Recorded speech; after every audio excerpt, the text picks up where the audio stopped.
Aloha everyone, happy Aloha Friday and welcome to today's special Hawaii Public Health Training Hui webinar, Hānai Ahu, Anchoring Culture in Substance Abuse Treatment and Prevention Models, Trauma Tips and Tools with Christy Werner. My name is Makamae Namahoe and I will be facilitating today's training. Next slide, please.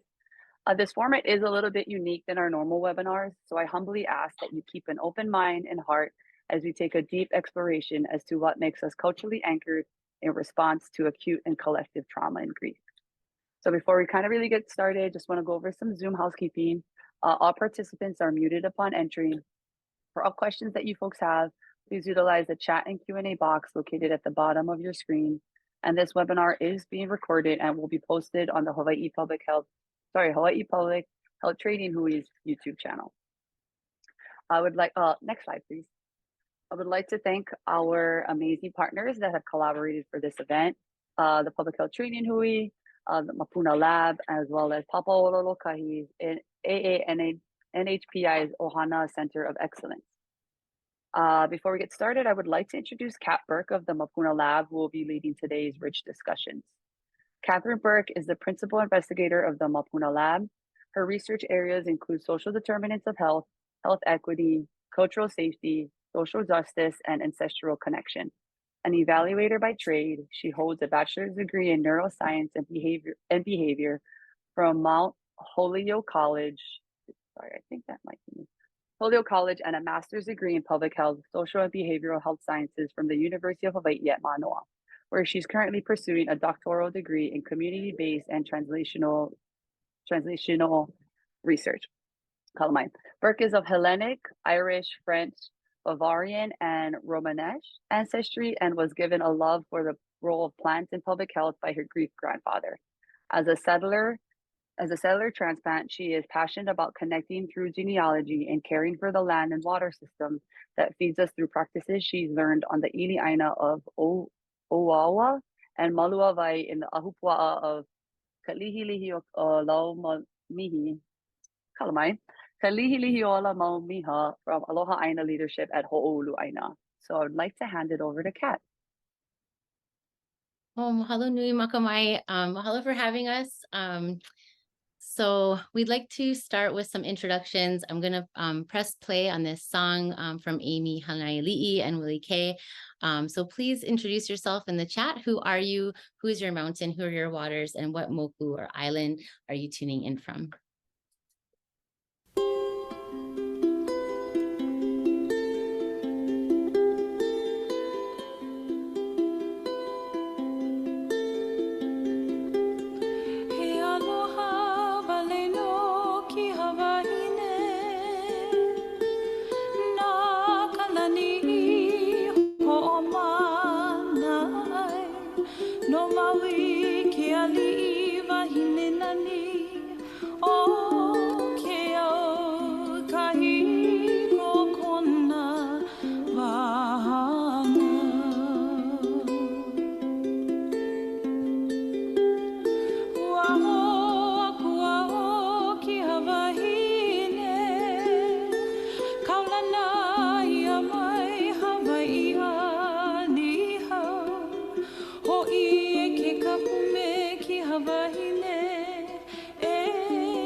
Hukawai mapuna, mapuna, kapu kaha, inu ha'ola, kapu ha'anoa, e na kupu kupu o na kupuna, e malama kamapuna, malama kamapuna,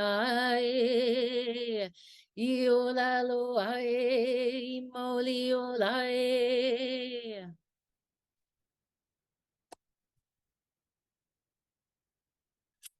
Aloha mai kākou, o wau Catherine Yvonne Mary Burke, no ka aina o Kalamata, Heleni ku'umau ku'upuna, no kahalu'u ko'olau poku o ahu maiau, o kalahaku ku'umauna, o ke ahu o laka ku'uwahikai. Aloha. Yasas, lego me Catherine Yvonne Mary Burke, I proganoi mu I neapotin Kalamata tis Peloponisu. Alego genetica stin Ameriki I ke mano tora stin koelara tu kahalu'u stonisi oahu. To spitimu riskete ero. To kalahaku ene to vonumu ke o ahu o laka o okeanosmu. Efheisto. Aloha, my name is Catherine Yvonne Mary Burke. My ancestors are from Kalamata, which means the reeds of the Nedon River in the Peloponnese in Greece.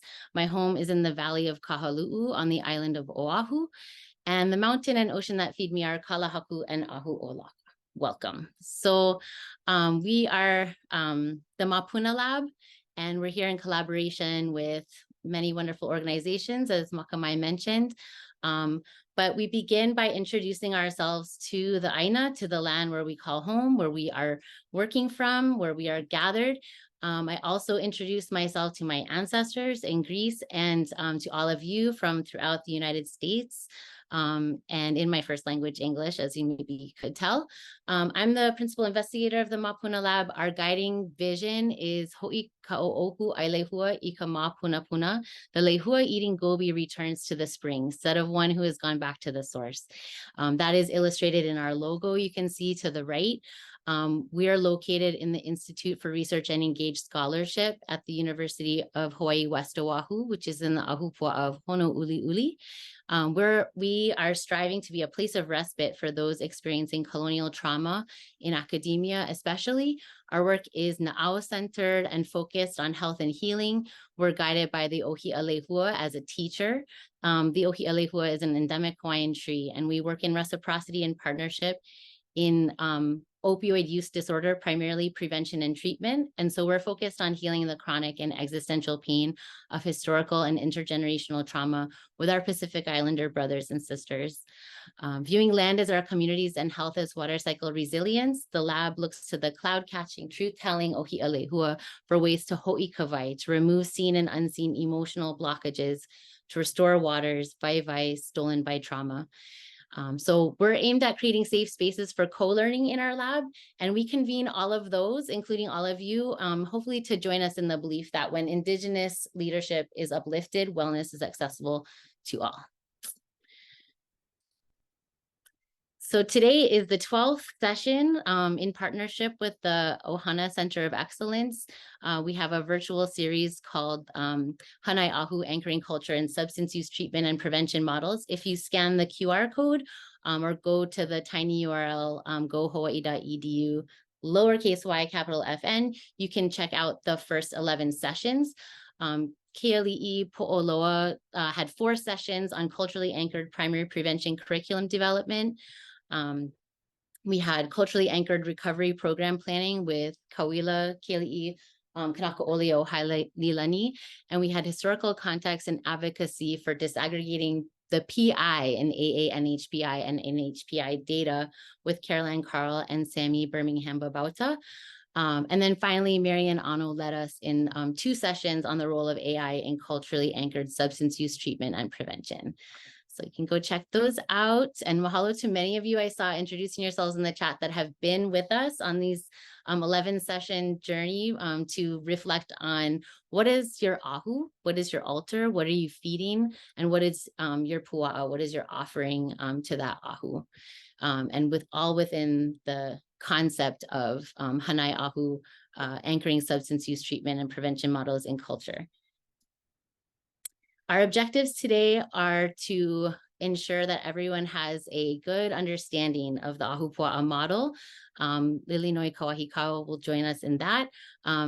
This will lead us into some of the historical context that shape substance use and mental health in Hawaii. And then we'll talk about strategies related to culturally anchored trauma-informed care in response to acute collective trauma and grief as primary prevention for substance use and mental health disparities. And we hope that you will walk away with also the ability to apply trauma tips and tools to self-care, community care, and professional care in response to collective trauma and grief, guided by the clinical expertise of a licensed clinical social worker. And that social worker will be Christy Werner. So we're closing our opening protocol now. We'll go into introduction and overview, and then Lilinoe will join us. From there, we'll hear from Christy, and then we'll have a closing protocol. First, we'd like to have a consent to deepen. The purpose of this, actually, I've known Christy Werner for many years. We worked together at the Sex Abuse Treatment Center, so consent is hugely important. We recognize that some of the things that we talk about in substance use and mental health can be heavy, can be intense. And the oli that I opened with, Hukawai Mapuna, talks about that. E na kupu kupu o na kupuna, e malama kamapuna. It is through our ancestral memory. We acknowledge our systems of support that surround us, bear witness to our own resiliency so that we can participate in the process of truth-telling, healing, and emotional intelligence. And with that, I'd like to hand it to Christy. Aloha and mahalo. In terms of our consent to deepen, I wanted to share an affirmation I received from a wonderful man named Azim Kamisi, who's done amazing healing work around forgiveness. For today, my kind of affirmations to share with you are, may our work together truly be of service. May those of us called to serve together do so. We honor those who prepared the way for us, give thanks to those guiding us now, and prepare the way for those who come after. And in this time together, my goal is to make use of your time, to add life to it, not drain life from it. In every encounter, we have the opportunity to add or to subtract. And I hope that I can add something. And also, I just want to give complete permission to do one of two things, two contradicting things. And one is to dig in a little bit deeper where there is room. And when I say to dig in a little deeper where there is room, it's to show up intentionally for this process, and to allow yourself to lean in a little bit more. And that deepness can be an inch deep. It can be a mile deep. Each of us have our own level of capacity on any given day or any given moment. And I trust you to know what your capacity is and just give it just a little. And at the same time, to really honor taking a step back when going deeper doesn't feel right. And I take no offense if anyone needs to log off or any of that. I'm just so grateful to have you all here. Mahalo. I'm going to turn it back to you, Kat. Mahalo, Christy. Now calling on you, Lilinoe, to share about Papuʻilolokahi and the AANHPI Ohana Center of Excellence. Hello. Next slide.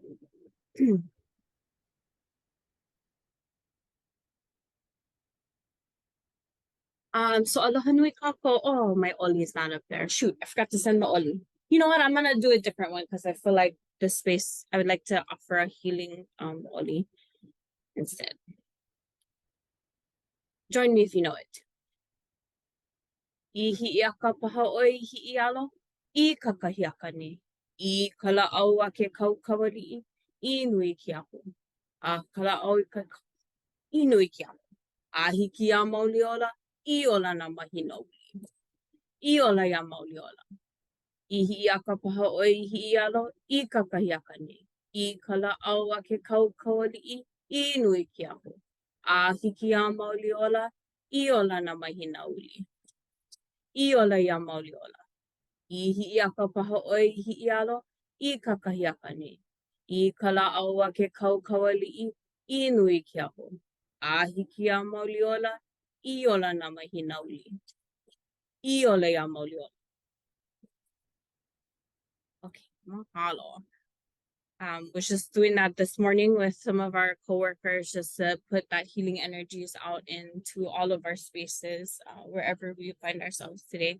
So aloha mai kako o Lilinoe Kauahikaua ko inoa, no hilo no ihonua mai au makamoko ke ave, o mauna wa ke aku mauna o wailuku ku uvai, e aku makumu, aloha a kiole ka halawa ola. So aloha nui everyone, my name is Lilinoe Kauahikaua. I am from the Ahupuaʻa Piʻihonua in Hilo on Hawaii Island. I bring in today my mountain source, the Mauna Wakea, and my water source, the Wailuku River. Those are the land sources that I always bring into my introduction because they help to ground me and center me no matter where I am. And from Hilo, I live in Kaimukian, Oahu right now, but I carry those sources and I continue to connect back to those sources no matter where I am. The other part of my introduction, lo akioli kahalawa ola, I bring in the mo'olelo of hi'iaka. Is a way that I bring in my own lived experience with substance use and mental health and justice involvement and the growth of that cultural connection has created for me. So I bring all that into this space today. Mahalo for allowing me to share space, and I want to just share briefly about the Ohana Center of Excellence and the Ahupuaʻa Model and Papololokahi. So the Ohana Center of Excellence is a project of Papololokahi in partnership with the Department of Health and Adult Mental Health Division and San Jose State University and Cal State East Bay. We're working to be an online support system for those who are seeking behavioral health care, but also for providers across the continent and US API, as well as territories that are trying to provide culturally anchored, culturally responsive, culturally safe care to our Asian Americans, our Native Hawaiians, and our Pacific Islander populations, wherever they may find themselves across across the continent, in Hawaii, and US API. Next slide, please. And so what we offer, we have online resource directories, different learning opportunities, like collaborating on really awesome training, things like this Hānai Ahu series. We provide tailored training and technical assistance. If anyone is in need, you can fill out a request on our website. We have a regional steering committee. So we have 7 steering committees all across the US to make sure that we can provide this tailored education and training. Because a Samoan that lives in Utah, their experience is going to be different than a Samoan living in Hawaii, right? Or American Samoa, right? Like we are noticing that and acknowledging the difference in needs of each of these populations depending on where they are. So we really want to be able to hear that and take that into account. We have both a regional and national steering committee that informs everything that we do. We are still working on for our year 2 additionally AI-powered searches that will help in language searches for any behavioral health resources, downloadable, printable materials, different community corners that feature the voices of our communities, printable toolkits, and other various language resources. Next slide, please. So you can check out our website, and we'll just kind of burn through these next one. That's our website there. Next slide. Here's some of our tags. Please feel free to join us. We post a lot of really great stuff. And again, you can file for technical assistance. Next slide. If you're interested in joining our regional steering committee, for anyone that's maybe wherever you're living, please, you can also fill that out on our website and just let us know if you're interested in giving a workshop or joining a steering committee. Please do. Next slide.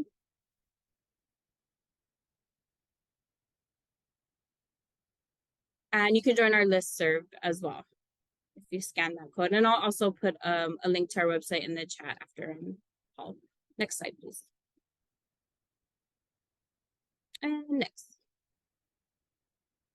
So a little bit about our organization, Papololokahi. So I serve as a program coordinator for all of our substance use and mental health projects. And then I do the project management for the Center of Excellence. Papalolo Kahi is the Native Hawaiian Health Board. We are powered by the Native Hawaiian Healthcare Improvement Act, which was originally passed in the 80s by Congress. Our mandate is to raise the health status of Native Hawaiians to the highest possible level, and we do this through all of our strategic partnerships throughout the community. Next slide. We oversee the 5 Native Hawaiian healthcare systems, which provide direct services on each island.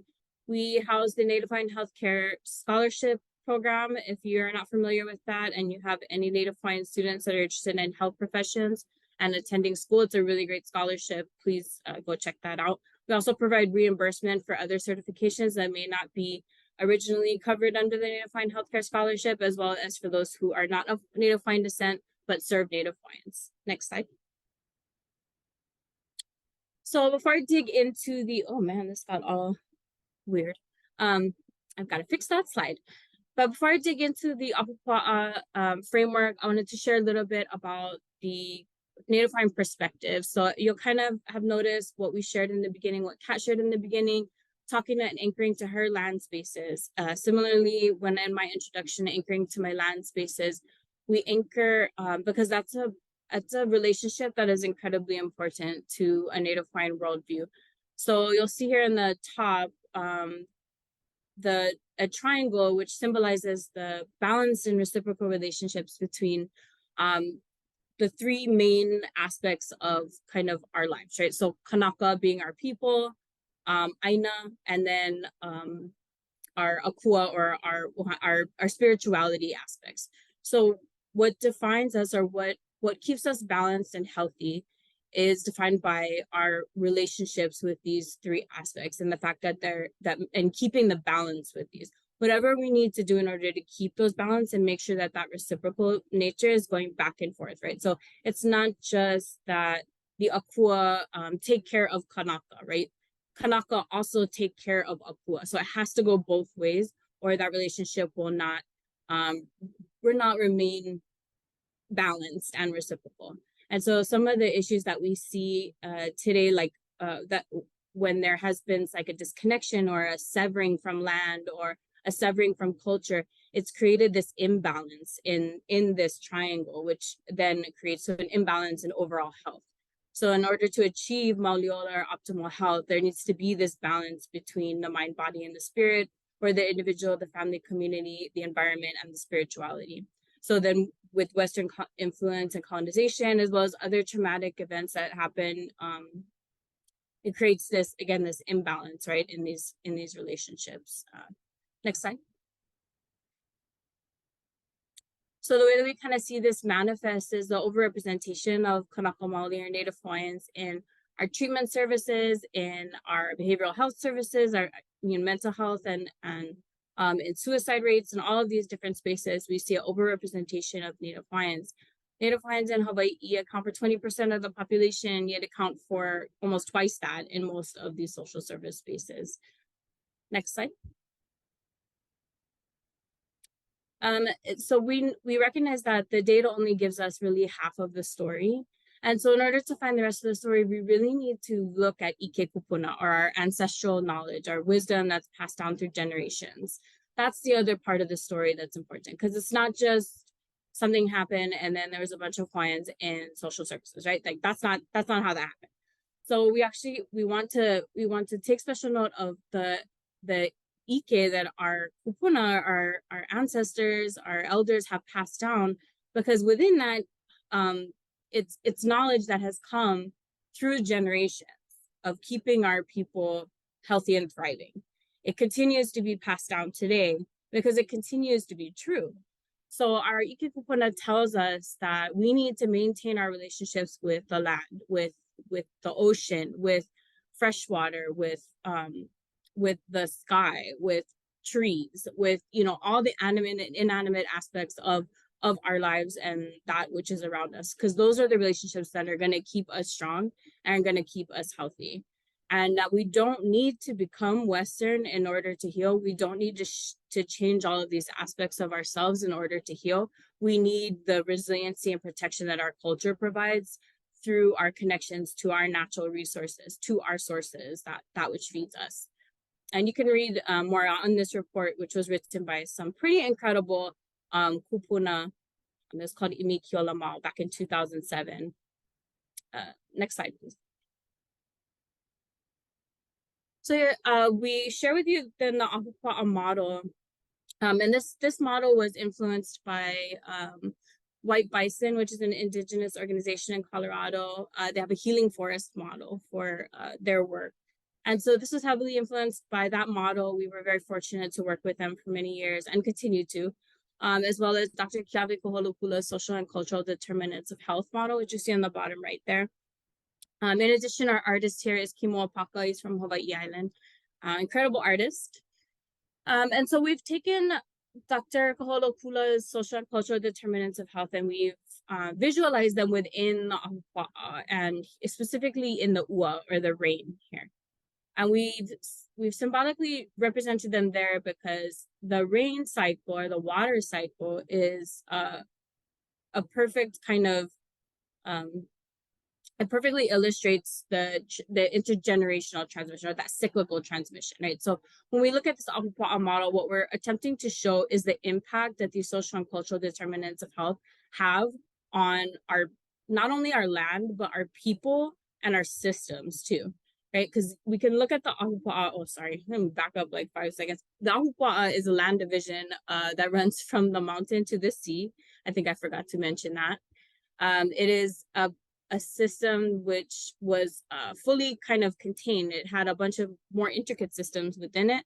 There was a system of complex resource management that Native Hawaiians developed in order to continuously tend to the land and to keep the land thriving in addition to themselves thriving, because it's a kako thing. It's everybody within the Ahupuaʻa had a function, something to do.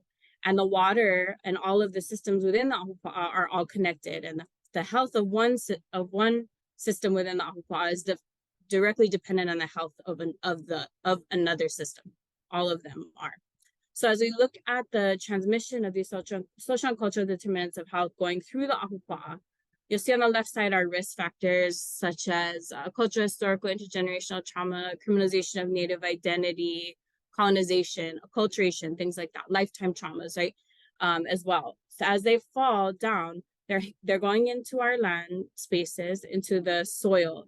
It's seeping into the soil, seeping into the water. It's washing down the kahawai, our river systems, into our lo'i, getting all up into the lo'i where our kalo grows, getting into our malas, our gardens, getting into our lokoi'a, our fish ponds, going back out into the ocean, being evaporated back up into the sky, and then falls back down as the rain again. That's that cyclical transmission, that intergenerational transmission.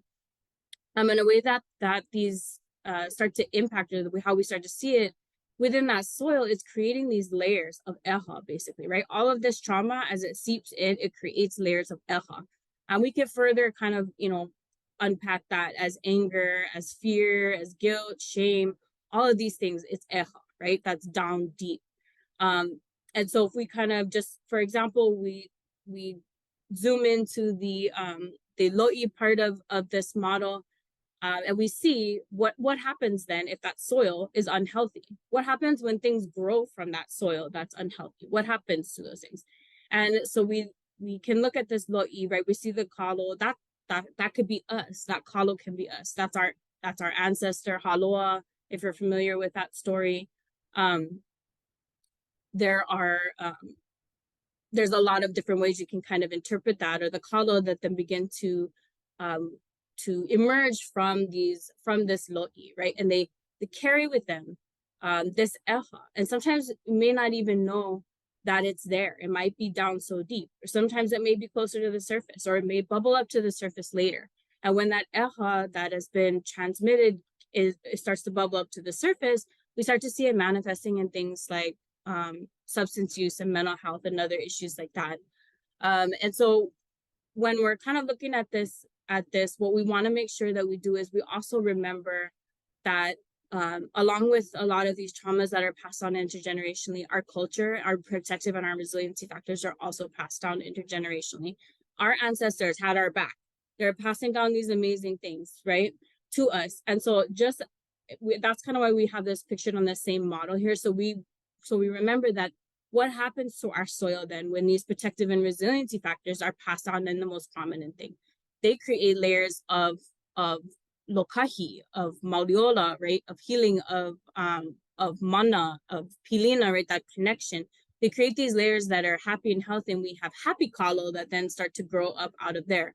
So what we want to do is start to remove a lot of these trauma, a lot of these risk factors, and create more space for protective and resiliency factors so that that can be reflective in ourselves, in our ohana, in our communities, in our healthcare systems, in our larger, you know, other continuum or systems of care.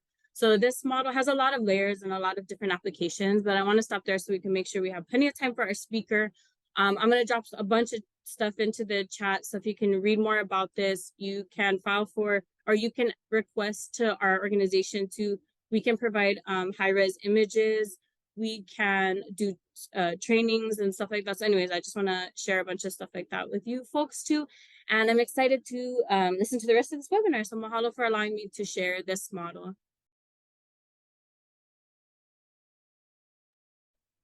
Mahalo, Lilinoe. Every time you present, I learn something new about your framework. So we talk about the Hānai Ahu series, taking a tri-lens cultural view. That's because we're also highlighting aspects of SAMHSA's, the Substance Abuse and Mental Health Services Administration's working definition of recovery. They released these aspects of recovery that are so resonant with cultural safety, with culturally anchored care, and then also the 12 core functions of certified substance abuse counselors. So these are the aspects that we're focused on today for recovery, peer support, addresses trauma, strengths and responsibility, and for CSAC's crisis intervention and client education. And so we want you, if that is your area of expertise, to imagine your practice situated within the Ahupuaʻa model as a foundation. Again, when Indigenous leadership is uplifted, wellness is accessible to all, that same principle that guided by this model, which is now part of the Hawaii State Plan for Substance Use, we can apply and implement the 12 core functions or practice those functions and the aspects that SAMHSA is advocating for recovery within this cultural lens. And Christy will share a little bit more mana'o about that.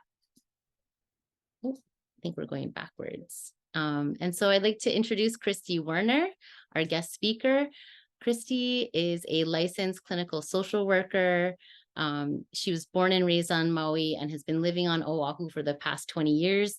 She's a mother of 2 wild boys, a wife to a hardworking sawyer, the daughter of a retired ER nurse, mom, and construction worker dad. She has 3 siblings. Her life's work has thus far been dedicated to helping others heal from trauma.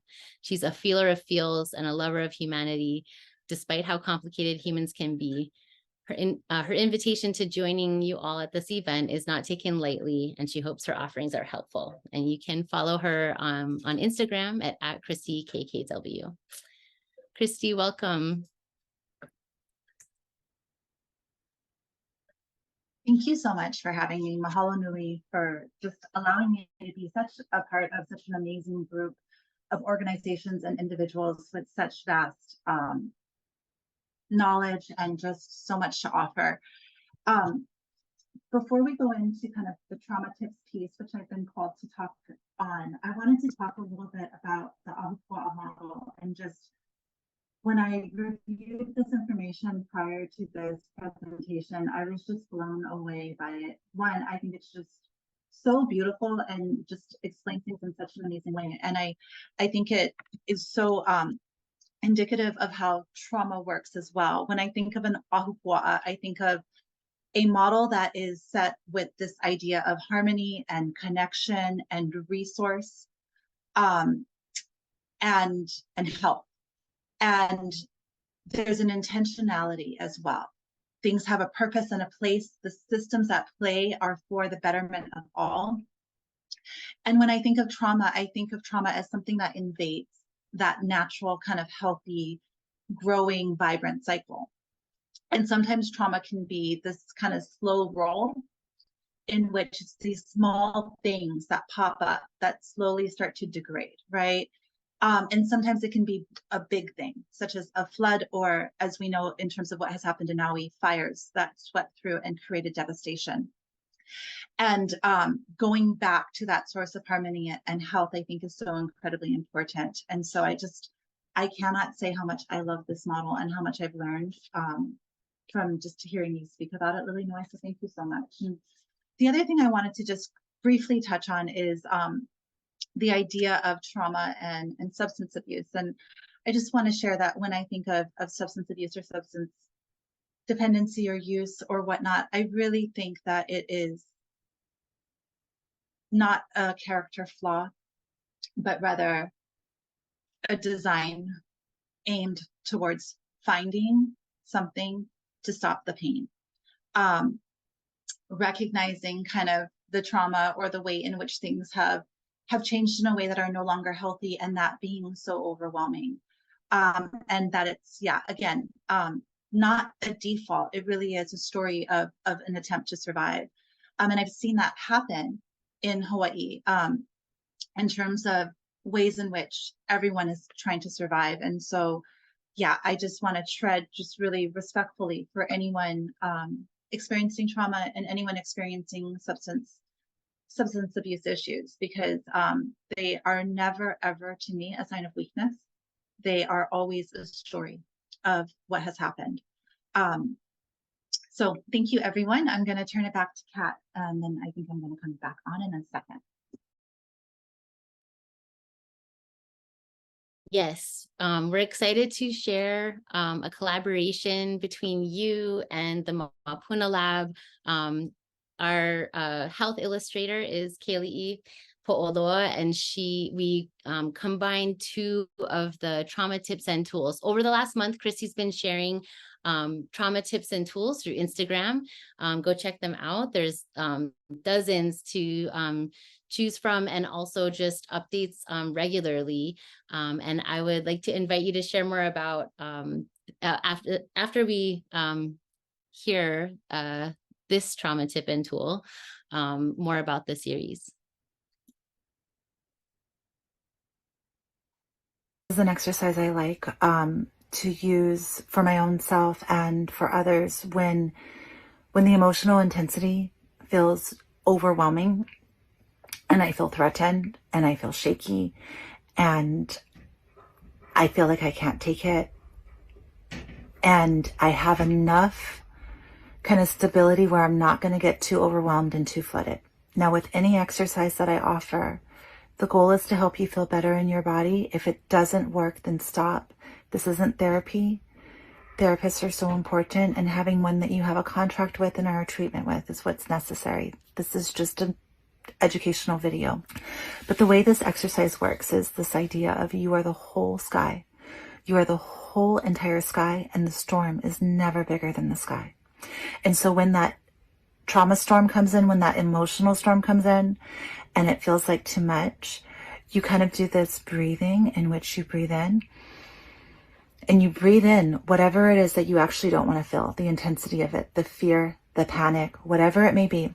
And when you exhale, I want you to imagine that you're making room, and you're just getting bigger and bigger. Your body is just getting bigger and bigger and bigger, because you are the whole sky, and it's making enough room for you to feel everything that you are feeling, so that it has enough space just to spread out. I want you to think about, for those of you who have been caught up in like a big wave where you tumble, you wipe out and you tumble, or you're caught up in short break.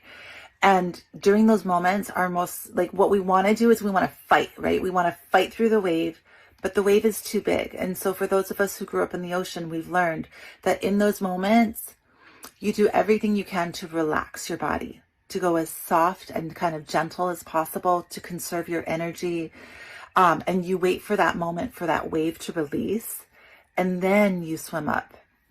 And that's what we want to do with the emotional waves that come through. This can be helpful for the emotional waves that come through, because our most natural instinct is when an emotional wave comes through that feels threatening to our system, we tense up, we get tight, and we try to fight it, we try to push it down.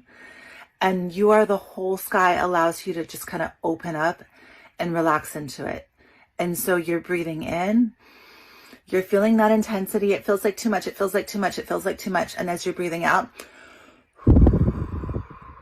your whole being is getting bigger and bigger and bigger. And you're letting that storm take up as much space as it needs. Because as you do that, think about the intensity, right? The intensity is not the small, it's stuck.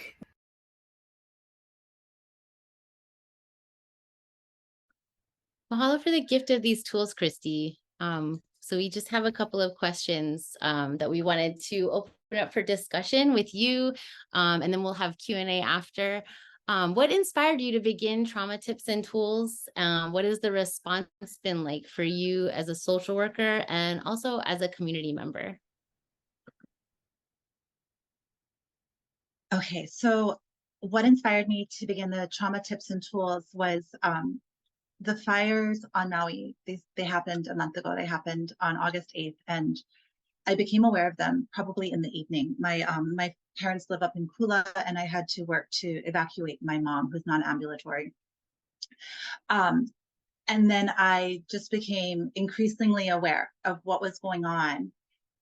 First, following the fires in upcountry, and then recognizing what was happening in Lahaina, and it just felt like the whole world was coming down. And you know, I have my mom and my dad who raised me, and yet I also feel so incredibly raised by Maui and by Hawaii.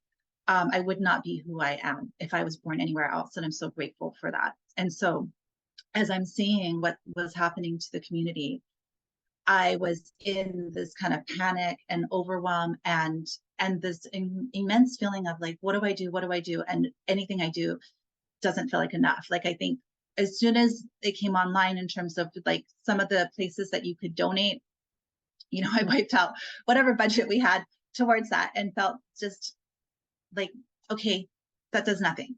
And that makes me a little scared financially. And there was just this process, right? And then in the middle of the night, I believe it was like on Wednesday night, early Thursday morning, I just woke up and I just grabbed my phone and I went into an empty room and I just started talking to my phone camera, just saying like, I want to be here to help in some way. And I don't know how, but I'm just going to show up. And so I think it was just fear and desperation and overwhelm that inspired me. And then also maybe this recentering of I can offer something. And so that was, I think, what initially inspired me. And then I just started making videos and people were responding that it was helpful to them. And so, and I would just listen to the community as I talked with people that were on the boots and seeing like boots on the ground and seeing what was going on. I just kind of would think about, what do I know that might be helpful to anyone there? And that was the inspiration. And it wasn't meant to be a thing. Like, it wasn't meant to be Trauma Tips and Tools. It was just kind of a random, just like a twinkle light that I followed. And then I just kept following where it resonated with me. And then the response for me has been, I wish I could give like a proper answer, right? But the response has been incredibly awkward and anxiety provoking, because anytime somebody mentions it to me, I just am like, oh no, right? Somebody saw me. And I know I'm putting them out there to be of service and to help. And yet there's this fear, like, who am I? Who am I to talk? Who am I to take up space? I'm born and raised on Maui. I care about Maui. My family wasn't affected by the fires in Kula. I'm not from Lahaina. I didn't grow up there, right? I don't have as much connection to Lahaina as the people who have been born and raised or went to school there or spent a lot of time there have. And so the response has always been like, what am I doing here? And do I belong here? And even early on, I just like, I think after day 2 or day 3, I just like went through like all the trauma experts I know, anyone that I had studied under, anyone that I had learned from, and just like started emailing them and being like, hey, can you make a video. Like, I'm not qualified. I'm just here taking space and holding space, but you're better. So can you show up? But at the end of the day, right, the most helpful help is the one that's there. And so I'm just continuing to show up. And as a community member, it's a couple of things. It's one, that there are so many ways to show up.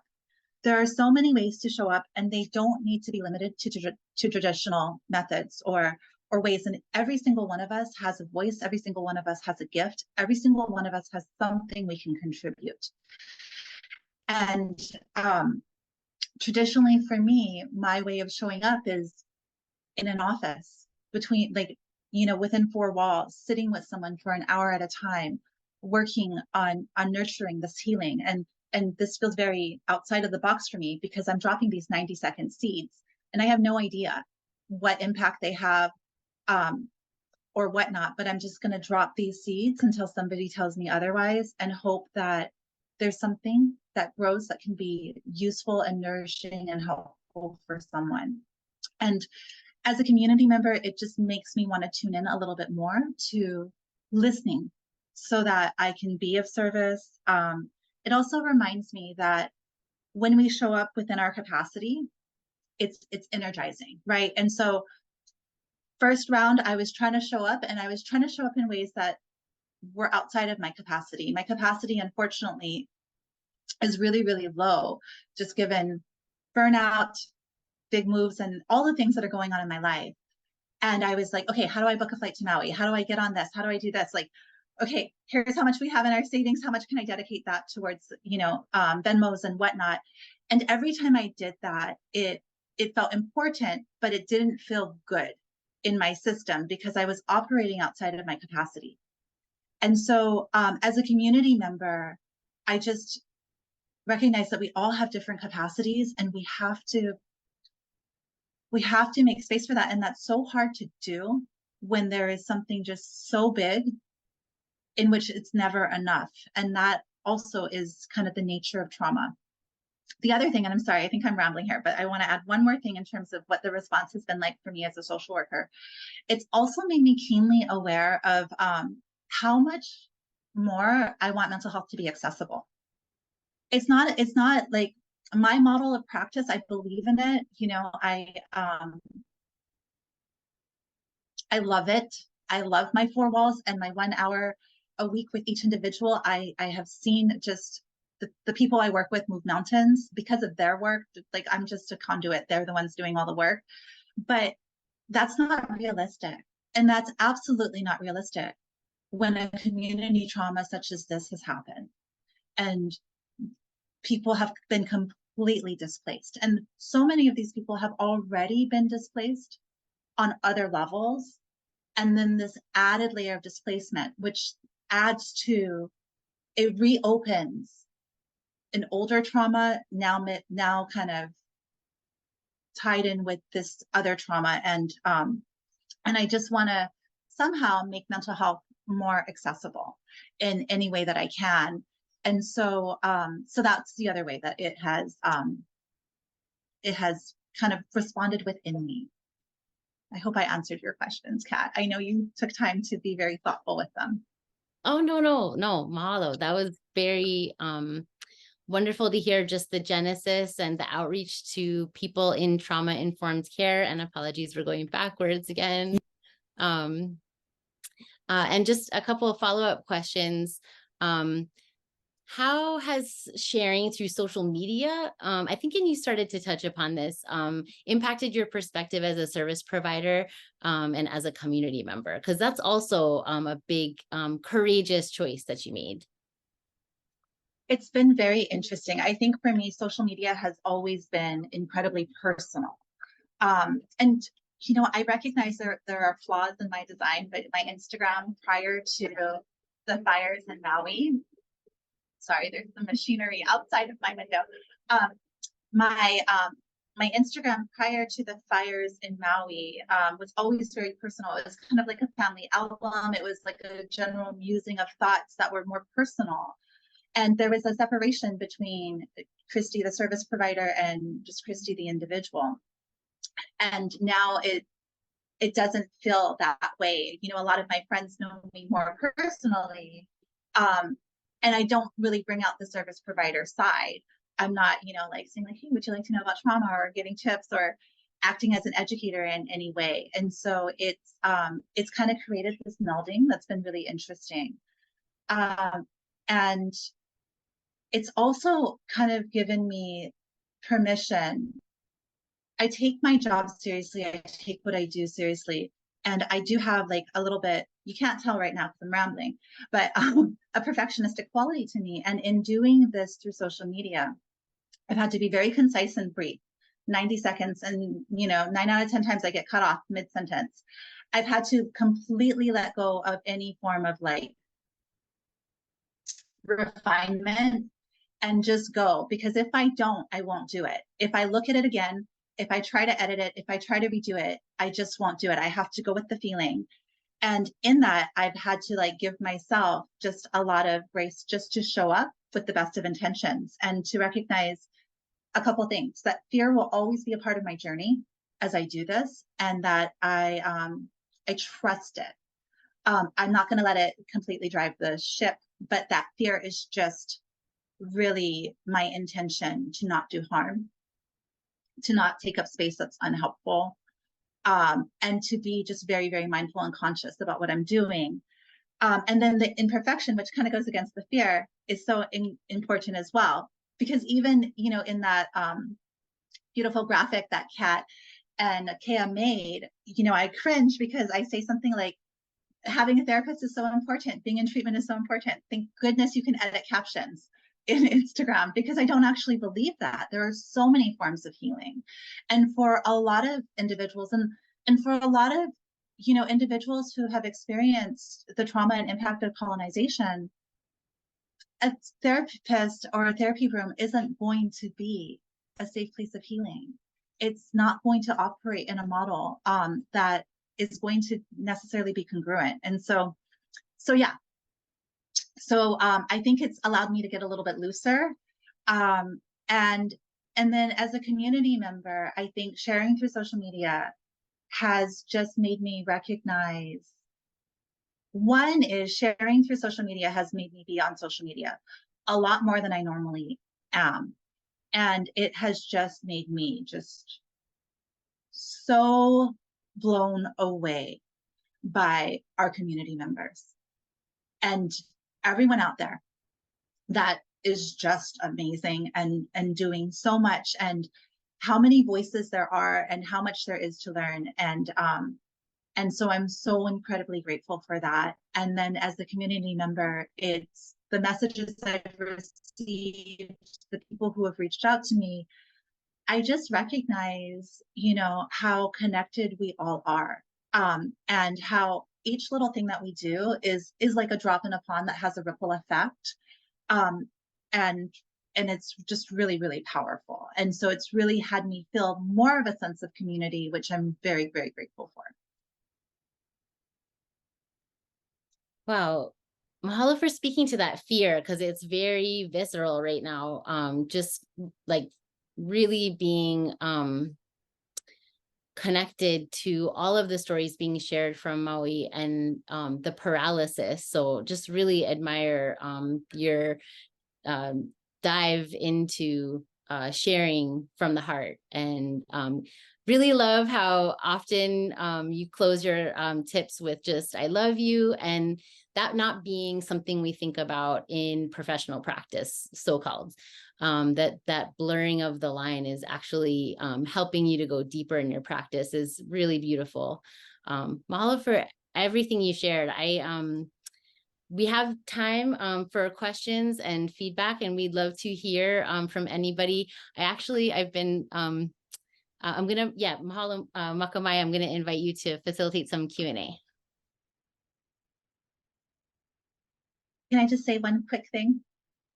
Yeah. So I am here for anyone here, right? So any question that you have, anything that you want to know, you know, in terms of coming in, you may be oriented to this beautiful kind of process of this webinar. you may have come in thinking something different, but just whatever I can offer in the time that we have, ask away, and I will do my best to respond in a way that I hope is helpful. Yeah, I just wanted to echo the folks. If anybody has questions for Christy, please feel free to put them in the chat or the Q&A box. We have, we have all of this space to ask away. And so I think just even those guiding questions that had helped facilitate, the conversation in the beginning, I think was really great. I think a lot of folks are giving their mahalos and kudos. I agree. I think what you do is a phenomenal and valuable piece of work to our communities and helping those servicing who've struggled with all of the trauma that has come from those natural disasters. And we continue to see them, right? Like climate change is real. We're going to see our honua completely shift and change. So if any folks had any questions that they wanted to ask, please feel free to drop them in the chat. Kind of make this free flow. I had thank one. you for all the, yeah. Well, it's just kind of like, okay, so if what piece of advice would you give to somebody feels isolated, who feels like interested in kokuing those, but just feels a little debilitated, and because we're a little bit separated, how would you, any piece of advice for community members that hear the kahea, want to kokua, but are being respectful to those that are grieving, and also just trying to make space for others, but still feel emotionally empowered and interested in do something, and probably find that debilitating, like paralysis, right? What would you recommend? I think the paralysis is so real, and what I'm going to recommend is may sound not that helpful, but I truly believe it is so incredibly helpful. I would say, if you don't know what to do, one of the best things that you can do is nourish yourself. I have like tips, I have techniques, I have different things that I've learned along the way that are helpful. But in my therapeutic work, probably the most helpful thing I have to offer is that when I am sitting with someone, I have a regulated nervous system. I have a regulated nervous system that has enough spaciousness to hold whatever they bring. And that is one of the most important things we can do, because one is, when we're looking at what has happened to Maui, the journey to recovery is going to be so long. And so there will be so many multiple points of jumping in. And when we don't know where to jump in, I just think of it like as a little girl walking on the rocks, like the waves would break over. When the waves are breaking over, you don't take your next step because you can't see where to step. And you could misstep, causing injury, right? And when it comes to this work that we do, we could misstep causing injury to ourselves or injury to others. And so having a regulated nervous system and just kind of, what do I need to do to take care of me, oftentimes will give us the ingenuity, insight, or creative kind of musing of what we can do to help others. But also, just by having a regulated nervous system, we are helping the whole world. I really believe in the neurobiology of things, and neuroplasticity and mirror neurons are so important. And it's kind of like if I walk into a room and somebody's like, "Oh, what are you doing here?" Everything in me shifts. And if I walk into a room and I'm met with just warmth and like this lightness, right? Everything in me shifts. So I would say, start small and start with you, and almost think of yourself as the Ahupuaʻa system, as the aina, right? As the soil, that if you want good things to grow, that soil has to have some nutrients in there. It has to be good soil. Those are my thoughts on that question. That's a beautiful question. Thank you. It stuck with me. If we want our Ahupuaʻa to grow, we have to start with our soil. So that sticks with me. We have a couple questions actually kind of come in. So I'm gonna just shoot them off to you, Christy. What other types of trauma response techniques would you recommend that anyone can implement to those who are substance users and may be triggered by trauma, and in times intergenerational trauma? Can you say the question one more time? Because I want to make sure I get it right. Sure, yeah. What other types of trauma response techniques would you recommend that anyone can implement to those who are substance users and may be triggered by trauma, and in sometimes intergenerational trauma? What type of like techniques would you recommend? I'm going to answer it on 2 levels in terms of, and I don't know if these are techniques as much as theoretical frameworks, but one theoretical framework that I believe in wholeheartedly is to meet that individual with just an immense reverence and respect for who they are, and that they're standing here right in front of you today, or sitting, or whatever they're doing, right? That they have somehow managed to survive. And that survival doesn't just come from them. It comes from those who came before them, and those who came before them, and those who came before them. And so whatever choices they have made, whatever experiences they have had, whatever maybe choices that we don't agree with have occurred, this is somebody who has endured and survived. And my kind of theoretical framework is I always want to honor that. And I don't want to pathologize what they've been through. A symptom is a story of how someone got hurt. For me, it's not a story of what's wrong with someone, right? A symptom is a story of how somebody tried to survive.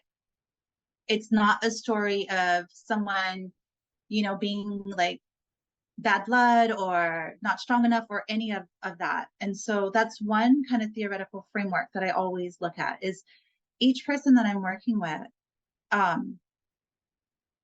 wow, and I want to know more. The second piece is, and it kind of goes back to self, right? But I feel like as providers, and I know for myself as a provider, sometimes I worry about the results or the outcome because I want the work I do to be impactful. And what I have learned is that it's not the why I show up or the what I want to happen that's as important as the who I am when I show up, because that's the only thing I can actually control, right? If I'm showing up to help others, what I do may not be helpful. But if I'm showing up with this kind of idea of who I am, right? Who I want to be is deeply, deeply respectful. Who I want to be is safe. Who I want to be is caring. And if I am just kind of centering myself on that, when I show up, I'm kind of cleansed, right? Like my ego isn't in the picture because it's not how well like they respond to something I said that like I think is smart and I hope helps, right? It's more just, this is who I'm going to be for you. And it's kind of my offering and my contract of I will do my best to be safe towards you, be respectful towards you, and be caring towards you. What they may experience may be different, but I'm not in control of that.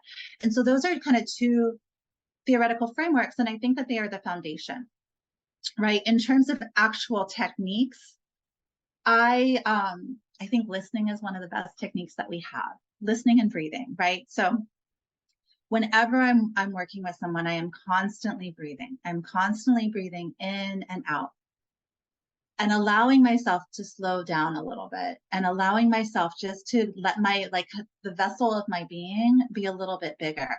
And then I'm constantly listening, and I'm not just listening with my ears, I'm listening with my eyes, so that if I say something and somebody tenses up, right?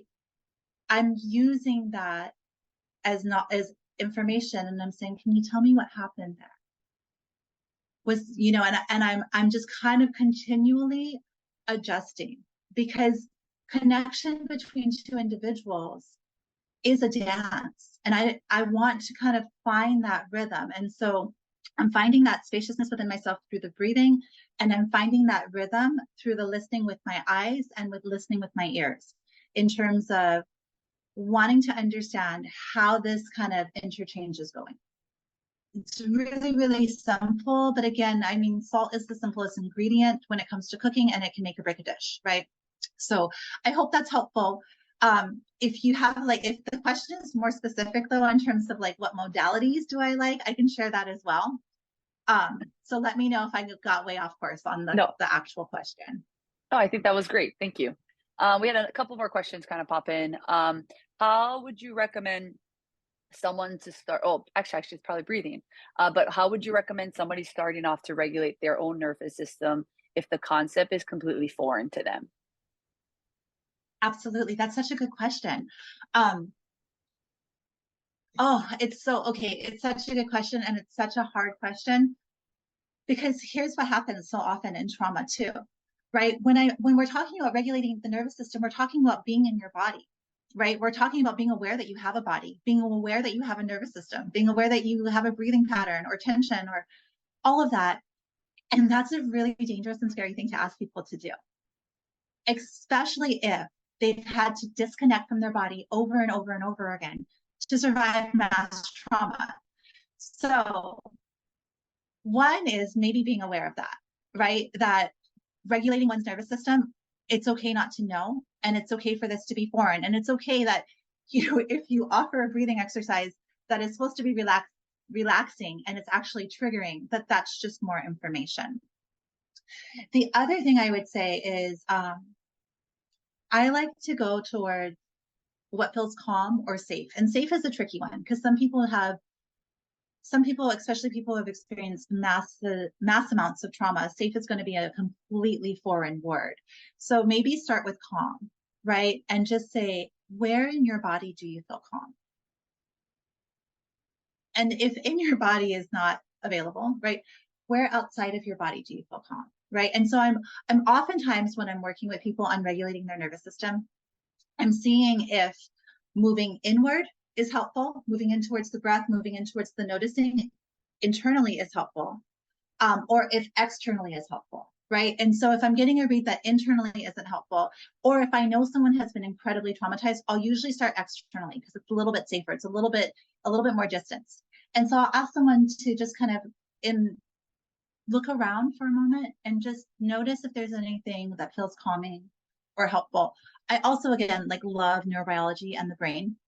And so I'll always ask people to just look around, because there's something about looking around that triggers our brainstem, our reptilian brain, and that triggers a measure of safety.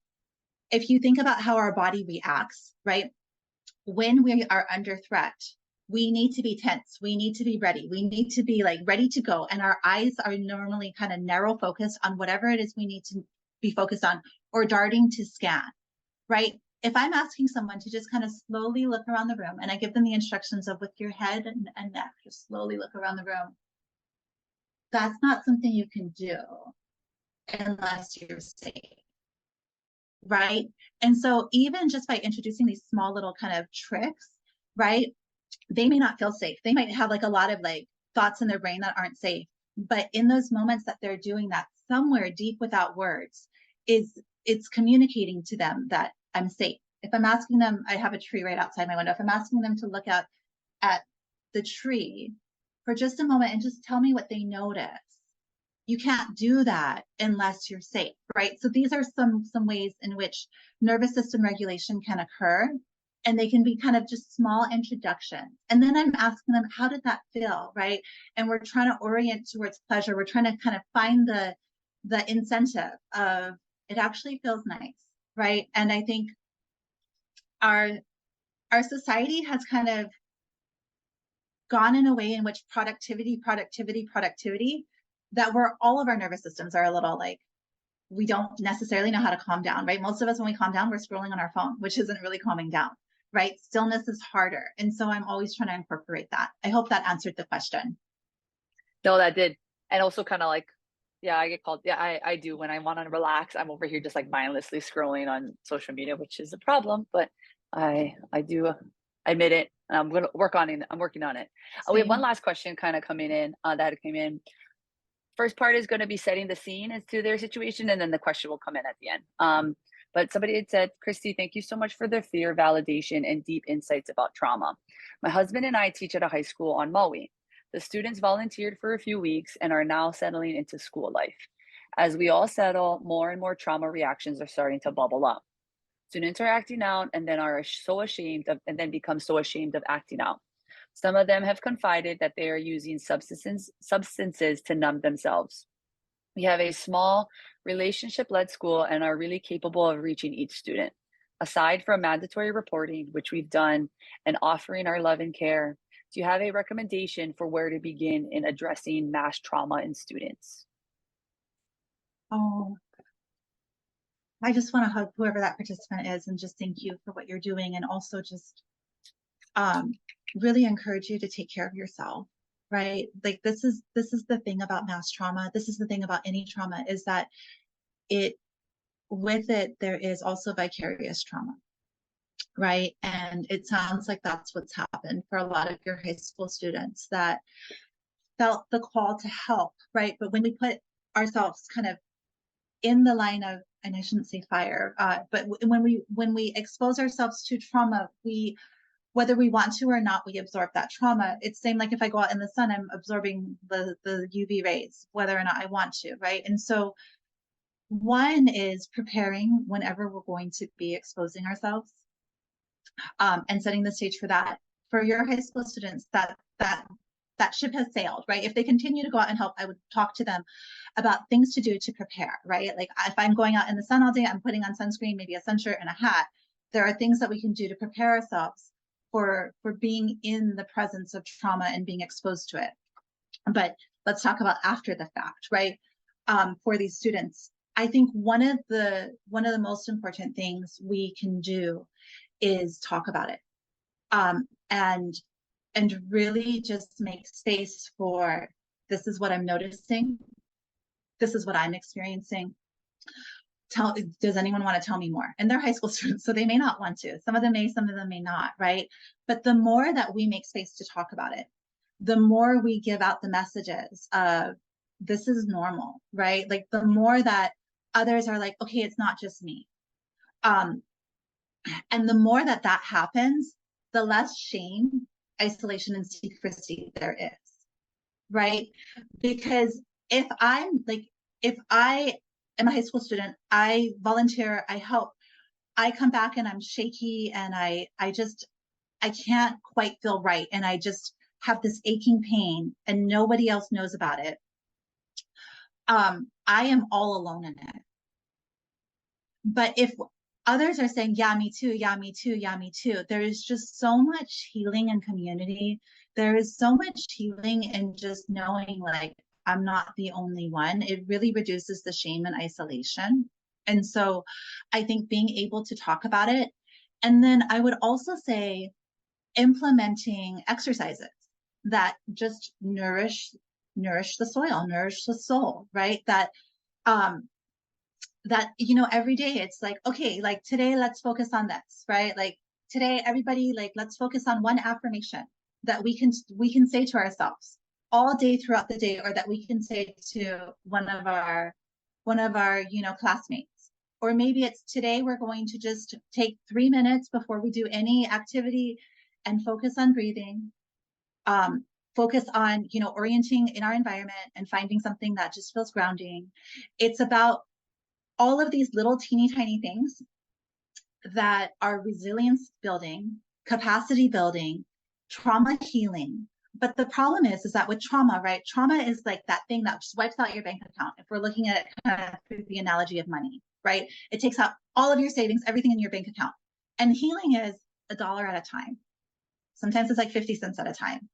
And you're still living life. So you're still having the debits come out, right? And so the more that we can just kind of continually make this kind of practice every single day, and people, like, kids will roll their eyes at you, or like maybe play on their phone or whatnot, but you're offering the invitation and you're making space and saying, this is important and this is helpful.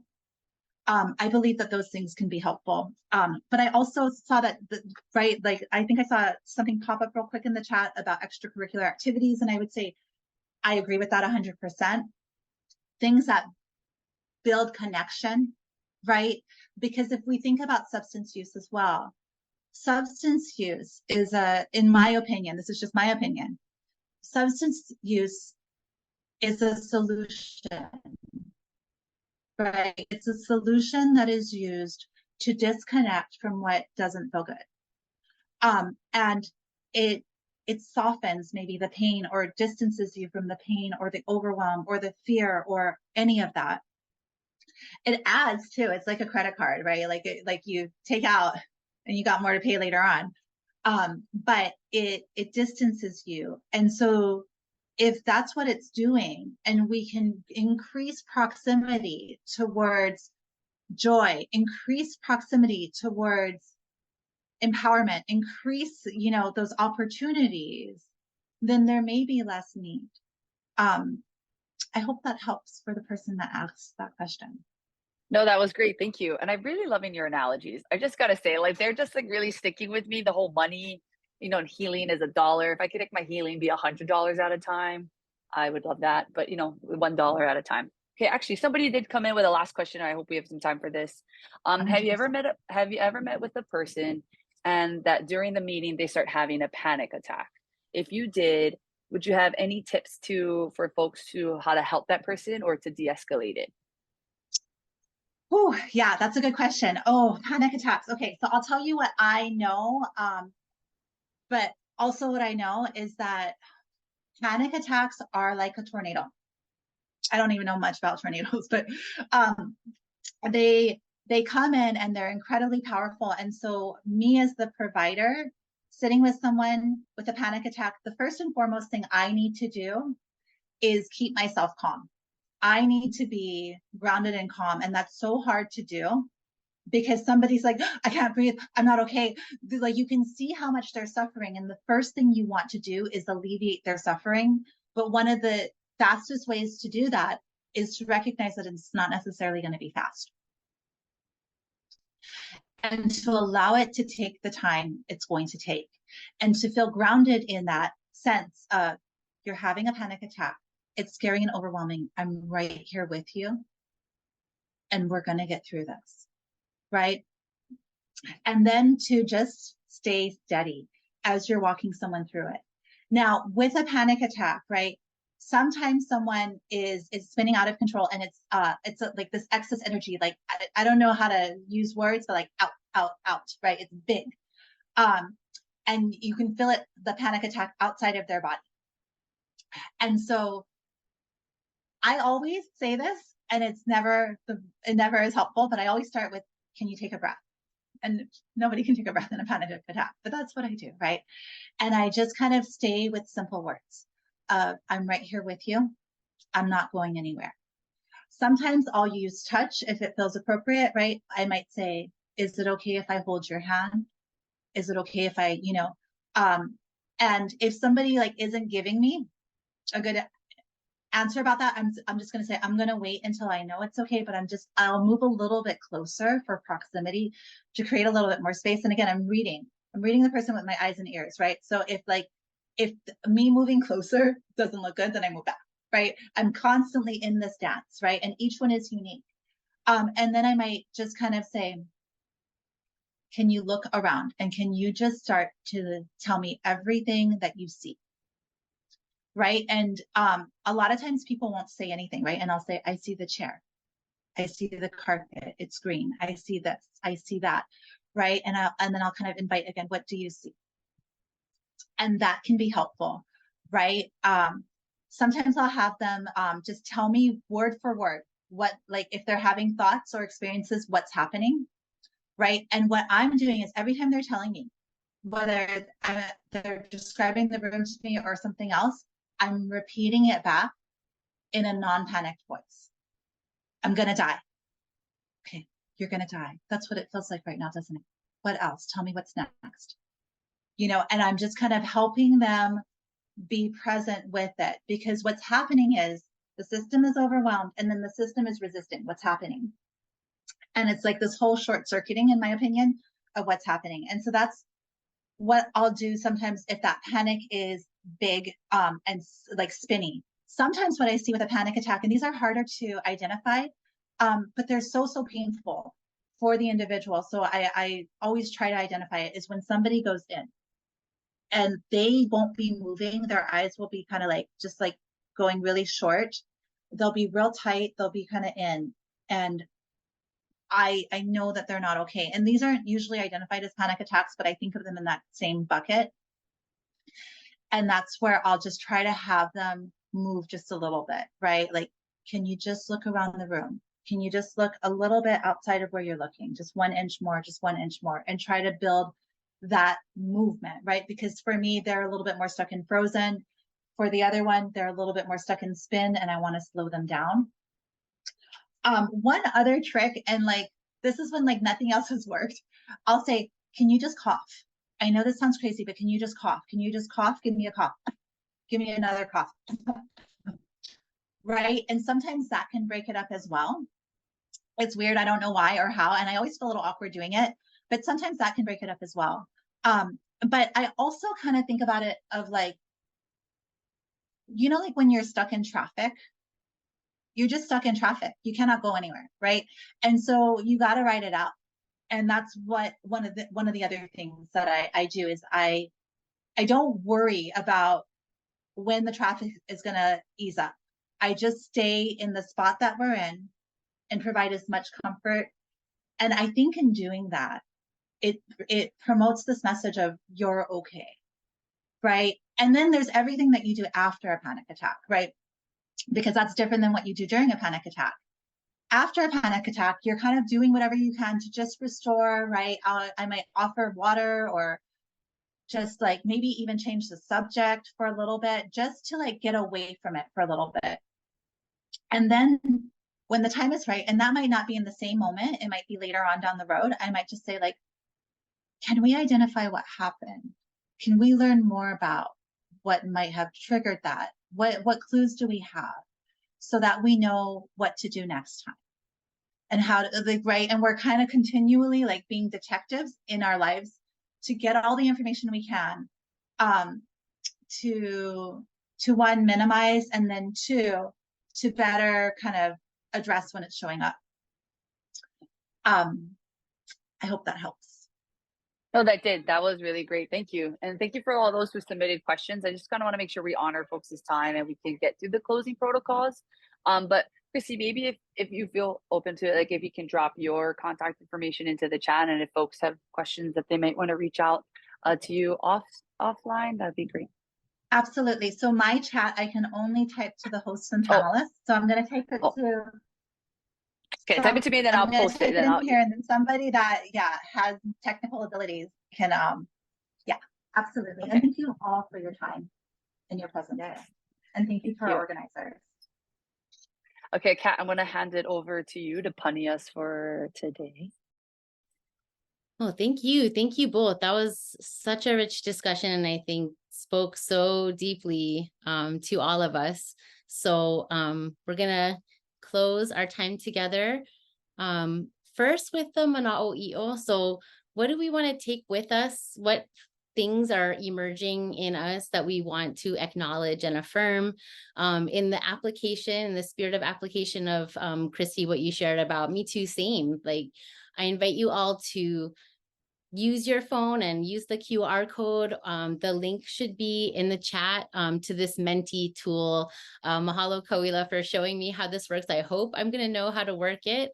I think if you have the tool, then I move to the Menti website. But please go ahead and share. You can share 3 things. What did learning about trauma tips and tools and community care feel like? So this is one way we're engaging in a collective affirmation, just showing up for one another in this moment. I'm going to go ahead and stop and reshare. Looks like we have the Menti link, Mahalo Kauila, and I think what we should be able to see. Yep, I see you all participating. It's beautiful. So I'll reshare.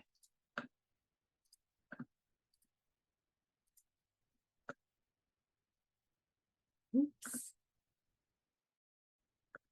Okay, so we have empowering, loving, grounding, hopeful, applicable, pomaikai, openness, self-nourishment, empathy, aloha, au, useful, connected, hope, warm, safe, compassionate, refreshing. Oh, this is so nice. Kindness, powerful. Yeah. Knowledge, calming. Oh, mahalo for everyone participating. And as always with the word cloud, sounds like we're getting a lot of response, loving, empathy, and healing. Mahalo nui. We'll share this word cloud with the slides and everything else in a toolkit following this session. And I'll just give another moment. Any last thoughts? Awareness, presence, resourceful, heart, joy, mahalo. Ahupuaʻa, inspiring and love.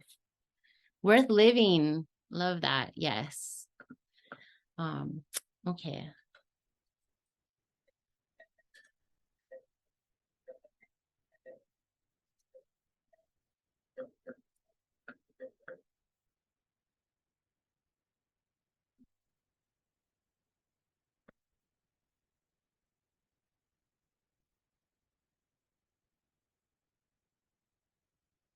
So we have some surveys in our partnership with the Ohana Center of Excellence. They had a pre and now we have a post survey that will be in the chat. Please participate in that to support their efforts to demonstrate an evidence-based practice through these sessions. We also have an evaluation feedback survey, especially if you are looking for continuing education units for CSAC, CPS, CCS, CCJP, CSAPA, and social work for Hawaii. So we have a new system. If you've been to our earlier sessions, credit letters will be generated once the survey is completed. So please take a look at that and let us know any feedback that you have from today.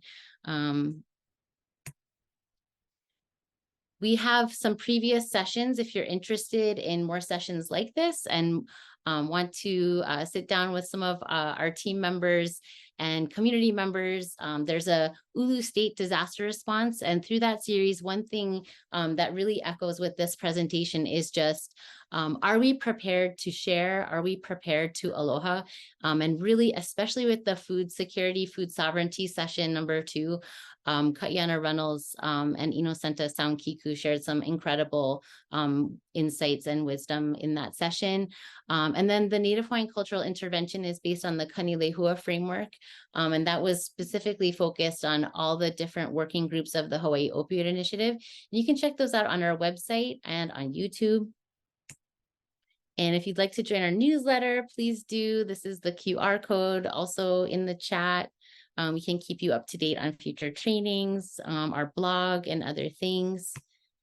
This is the toolkit. So after this session, you'll receive a recording. All of these materials, 5, 6, and 7 come from Christy's trauma tips and tools and our keiki focus. So you might want to check those out.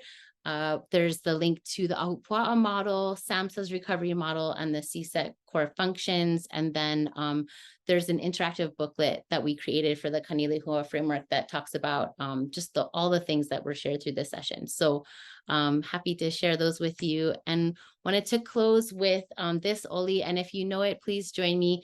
It's definitely something that I reach to just to reconnect with our intention for collective healing, especially in this moment and especially for Maui. O kaola e ke akua, e na namai kau mau pula pula, e ola a kaniko o, a haumaka I ole, a palalau hala, a kauika pua ane ane e. Alaila lave aku oia ui ke alo wa ke ai.